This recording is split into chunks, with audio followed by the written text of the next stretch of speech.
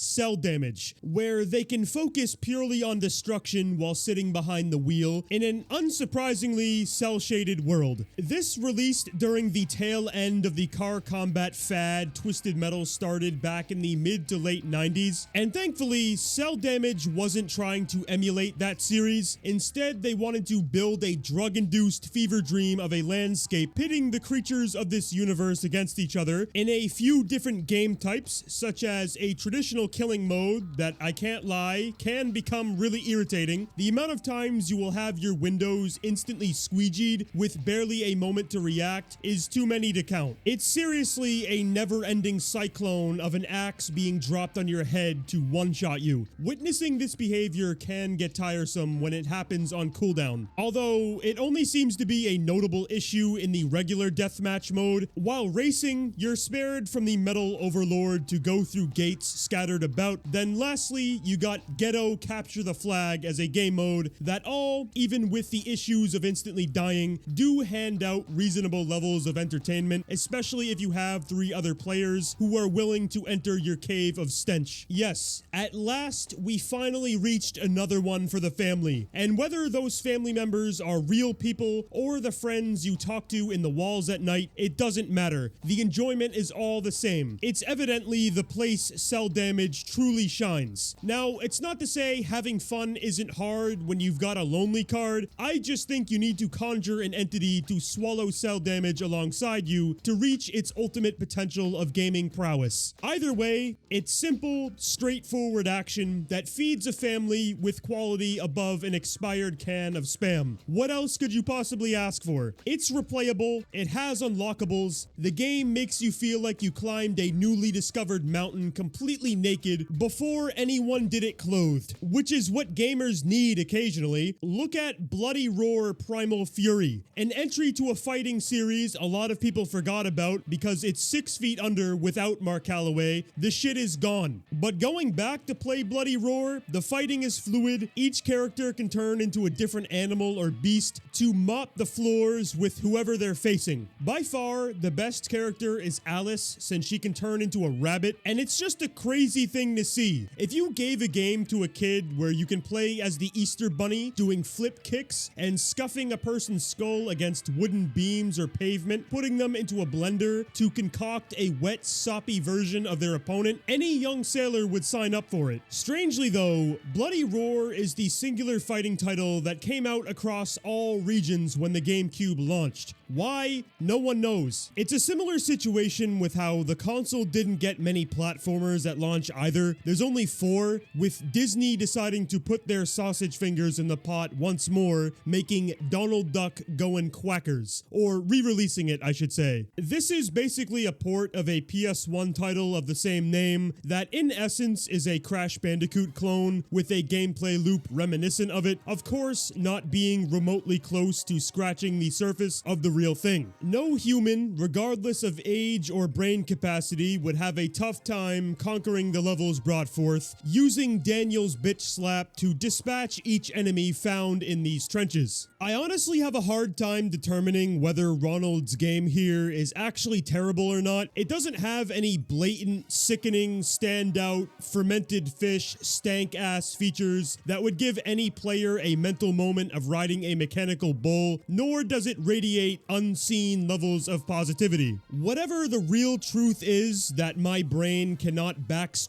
through the fog to uncover, I'd still gladly take this, or even what Disney did with Tarzan Untamed, over Universal Studios' brainiac idea, Universal Studios Theme Park Adventure, a notorious scoop of ice cream for a lactose-intolerant individual, renowned as one of the most depressing experiences of the early 2000s. And the fact I had to swan dive back into it for a second time in my life is not a moment I will ever be happy with. Essentially, what you are doing is existing as a slave, confined inside of Universal's work camp, masked as a theme park, running around picking up trash to rack up points in order to go on rides that I use loosely since they are the most lackluster uses of time a human could stomach. They are realistically at the levels of games that released 7 or 8 years earlier, quickly sealing your playable two-sided coin that is covered in rust. I cannot think of a single person who wants to play a video game to scrape up garbage off the ground dropped from the lazy bum, mouth-breathing troglodytes who treat the work camp as their personal dumping ground because they're too slothful to go walk over to a trash can in order to buy a hat that somehow lets you skip lines to go on rides that wouldn't entertain a cat that drools on itself sleeping in a race car bed. I genuinely love to know who sat down really believing that this was a good idea. You're making a game a person needs to buy to do unpaid minimum wage employee tasks on top of dealing with some of the worst camera angles imaginable. In this photo, where am I? Where is the bucket hat kid? He's nowhere to be found. This has to be the worst advertising tactic in the history of advertisements. It's more anti-advertising. Like, if a person had a kid who never stopped talking about wanting to visit E.T. and all of his shirtless glory at Universal,